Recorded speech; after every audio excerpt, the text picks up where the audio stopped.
Bíblia Sagrada e sua organização, parte 5. Vem comigo que nós vamos meditar na palavra do Senhor agora.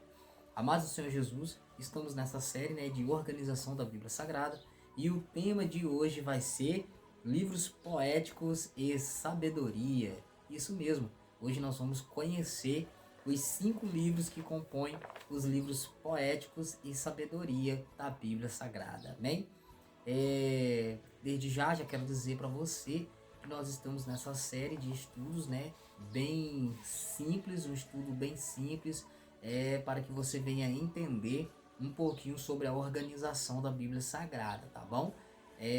Vale lembrar que cada livro que vamos mencionar aqui, mais adiante, dos nossos estudos, nós vamos estar estudando cada livro, capítulo por capítulo e versículo por versículo, tá bom? Para que venhamos ter um entendimento de uma forma melhor. Prometo não ser muito extenso, para que nosso estudo venha a ser bem proveitoso e para que venhamos entender, tá bom? Então, os 5 livros poéticos de sabedoria que nós vamos falar hoje é o livro de Jó, Salmos, Provérbios, Eclesiastes, Cântico dos Cânticos ou Cantares de Salomão. Isso mesmo, são 5 livros que compõem os livros poéticos e sabedoria. Esses livros, galera, eles foram separados como poético, por quê?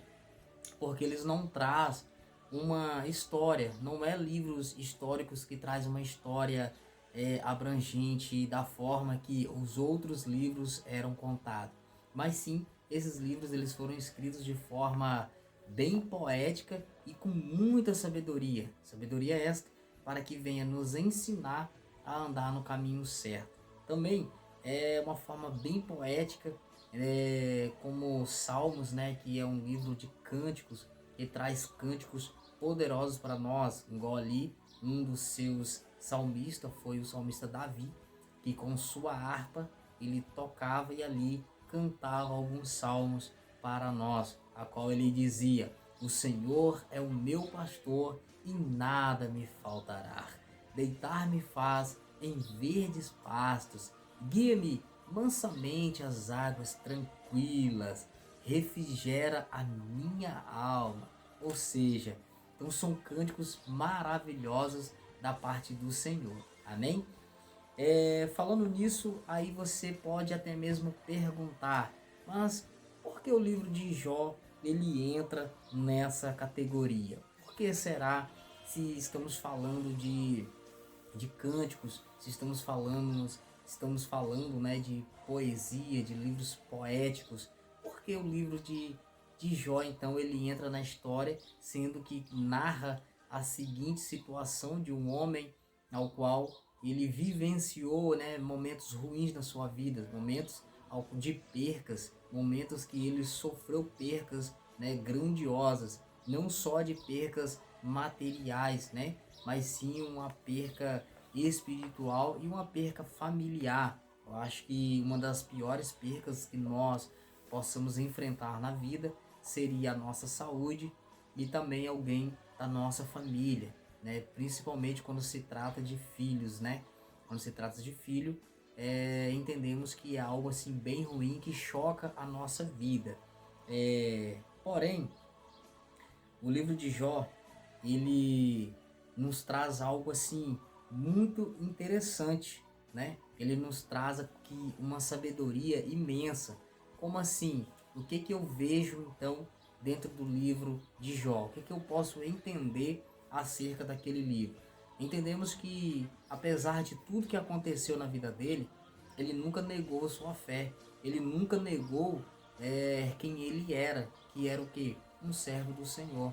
Ele nunca deixou que as palavras contrárias fizessem dele desistir de quem ele acreditava. E ele acreditava num verdadeiro Deus, um Deus que fez os céus e a terra e que tudo pode. Percebemos que quando o adversário ele achava que estava ganhando, que estava tendo vantagem, Jó libera uma palavra bem poética, dizendo assim: o Senhor deu e o Senhor tomou. Bendito seja o nome do Senhor. Ou seja, o adversário ele achou que estava retirando algo de Jó, mas na verdade Jó deu esse crédito para o nosso Deus, porque o adversário ele não tem esse poder de chegar na nossa vida e fazer arruaça e tirar aquilo que ele quer. Negativo. Ele tem que pedir a permissão a Deus para ver se Deus permite. Se Deus permitir, se for um momento de Deus provar a nossa fé, Deus permitirá. Porém, se Deus não permitir, então ele não tem esse direito de tocar. Vale lembrar que muitas das vezes Deus não nos dá uma prova que nós não conseguimos suportar. Ele só nos dá algo que ele entende que nós vamos conseguir suportar tudo aquilo ali, entendeu? Então Jó ele suportou, adorou a Deus, mesmo quando a esposa dele chegou para poder dizer para ele assim, ó, abandone este Deus e morra, porque ela estava triste, perdeu seus filhos, sua casa, a sua família foram destruídas. Ela já não estava aguentando mais ver o seu marido daquela forma, e ele permanecia adorando, a ponto dela dizer para ele abandonar aquilo tudo e desistir de tudo e assim morrer, porque na visão deles a única solução seria a morte. Só que ele nem com isso ele pecou, porque não devemos chamar ninguém de doido ou de maluco, não devemos chamar ninguém dessa forma. Mas ele disse assim, como uma louca falas tu, mulher. Ou seja, ele falou como uma louca, ele não chamou ela de louca. Entendeu o mistério?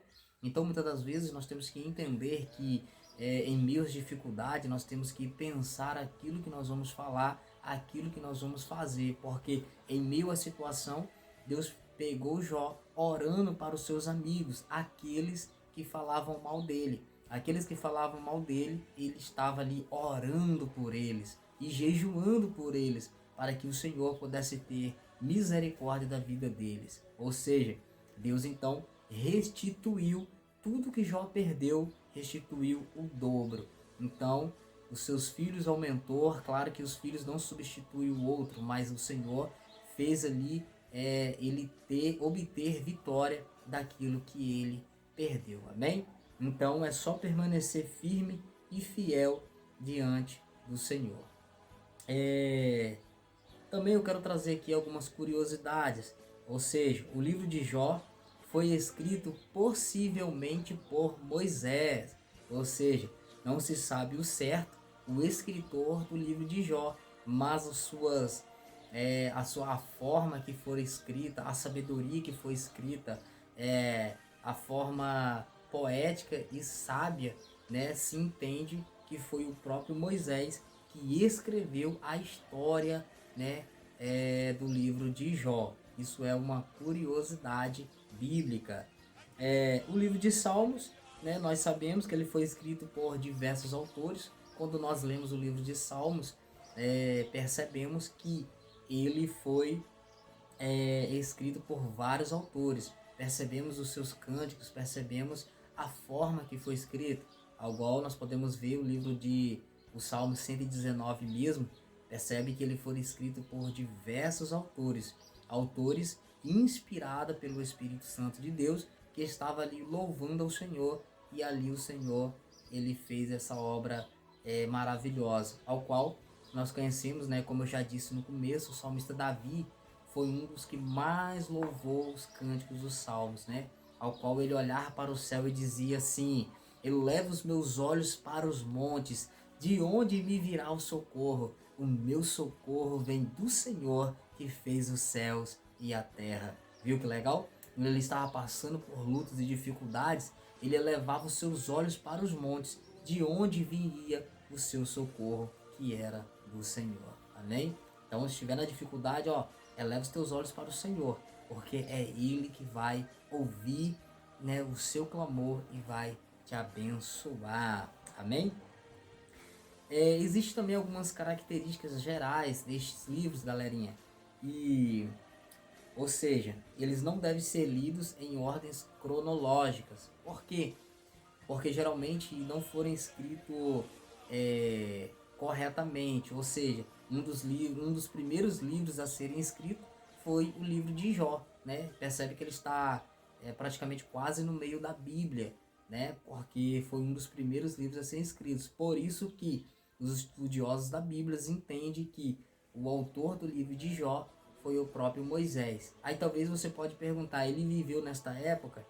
A maioria do livro que Moisés escreveu, que é os livros da Torá, foram a maioria através de revelações da parte de Deus. Então, Deus revelava a sua grandeza para o próprio Moisés. Amém?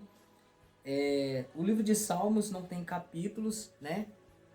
Chamamos de Salmos 1, né? 3, 4. Ou seja, galera, o livro de Salmos, por se tratar de cânticos, não se fala, vamos ler no capítulo 1, versículo 3, né? Não é assim que nós falamos. Geralmente falamos assim, vamos ler Salmos de número 1, né? E verso 2. É mais ou menos assim que falamos, por se tratar de cânticos. Amém?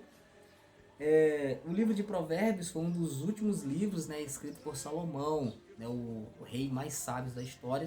Então entendemos que o livro de Provérbios foi Salomão que escreveu, né, já estava mais velho, mais maduro, entendendo acerca da história, né, da humanidade, e ele então escreveu aquele livro cheio de sabedoria. E o livro de Cantares, né, como nós já sabemos, que é Cantares de Salomão, foi o próprio Salomão que escreveu. Quando lemos o livro de Salomão, percebemos a sua harmonia, do seu jeito jovem de se escrever, né, de se expressar. Quando ele se expressava ali pela sua jovem namorada, sua esposa, aquela a quem ele amava. Então ele ali falava algo assim maravilhoso. Entendemos que na sua juventude, apaixonado, um jovem rei rico, né, e famoso por sua sabedoria, ele estava agora apaixonado e assim escreve essa poesia, esse livro poético, né, para aquela a quem ele amava. Amém?